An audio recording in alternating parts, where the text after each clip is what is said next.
You are standing outside in the dark. No coat, no fire. The wind is 30 degrees below freezing and it does not stop. This was not a hypothetical. For thousands of years, this was Tuesday. The last ice age peaked around 20,000 years ago. Ice sheets buried most of northern Europe and North America under walls of ice more than a mile thick. Beyond the ice, the open ground was a treeless plain called the Mammoth Steppe, stretching from France to Alaska. No forests, no shelter, just wind, grass, and enormous animals built for cold. Your ancestors lived there, and somehow they didn't just survive, they thrived. How? Start with the body. Humans are tropical animals. We evolved in Africa, built for heat, not cold.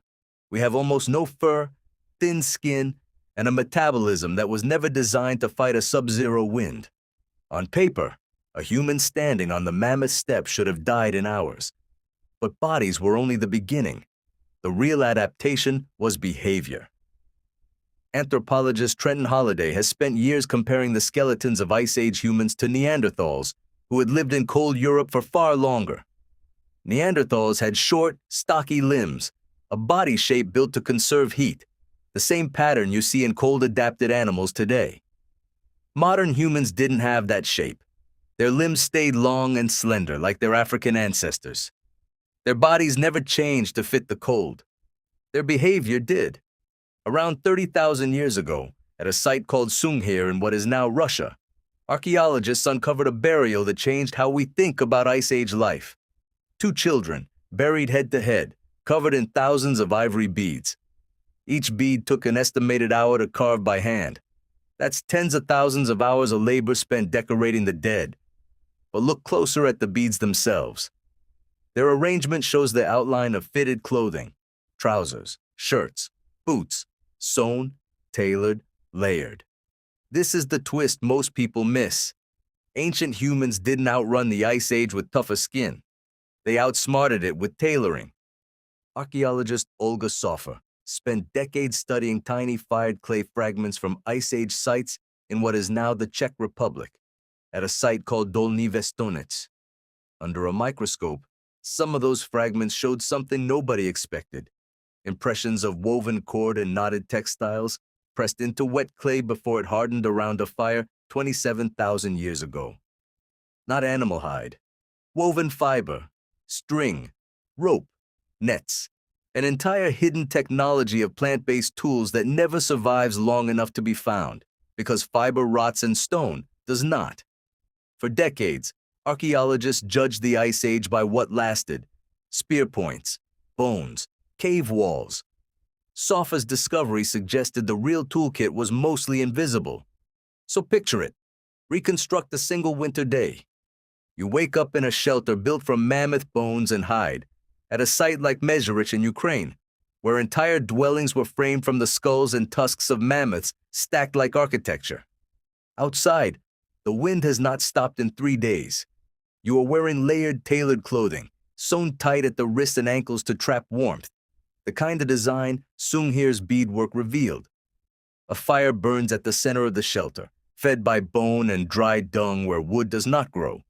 You eat meat rich in fat, because on the Mammoth Steppe, fat was survival currency, more valuable than protein, because fat is what keeps a human body warm through a night that never seems to end.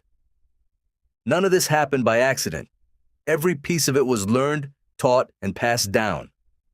A needle with an eye, fine enough to sew tight seams, has been found at sites across Ice Age Eurasia. That single tool, small enough to lose in the snow, may have done more to keep humans alive through the Ice Age than any weapon ever did. Here is the counterintuitive part. Neanderthals had bigger brains than us. They had bodies built for cold. They had lived in Ice Age Europe for over 100,000 years before modern humans arrived.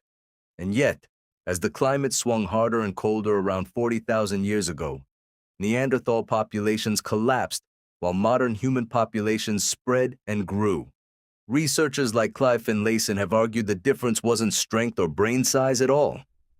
It was flexibility.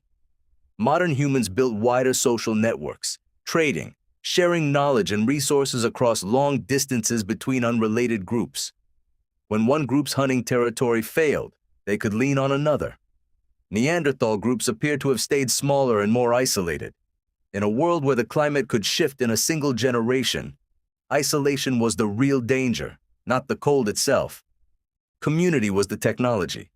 Clothing was the technology. Fat, fire, and shared knowledge were the technology, not raw toughness. And here's where it gets personal. You still carry that inheritance.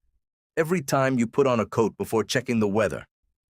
Every time you save something, fridge instead of eating it all at once. Every time you rely on a group chat, a neighbor, a coworker to get through something hard, you are running the same survival software your Ice Age ancestors ran on the mammoth steppe. Layer, preserve, connect. It has not gone away. It just changed clothes. Modern life rarely tests it the way the Ice Age did. We forget it's there until winter comes early, until the power goes out, until we're standing outside in weather we didn't dress for. And in that moment, something old kicks in. Not panic, preparation. The same instinct that made a Sunghir parent spend an hour on a single bead so their child would survive one more winter. You are standing outside in the dark again. But this time, you know something you didn't before. The people who lived through the coldest 10,000 years in human history didn't outlast the Ice Age because their bodies could take it. They outlasted it because they learned to build a warmer world around themselves, one stitch, one fire, one shared meal at a time. That was never a hypothetical. It's the reason you're here at all.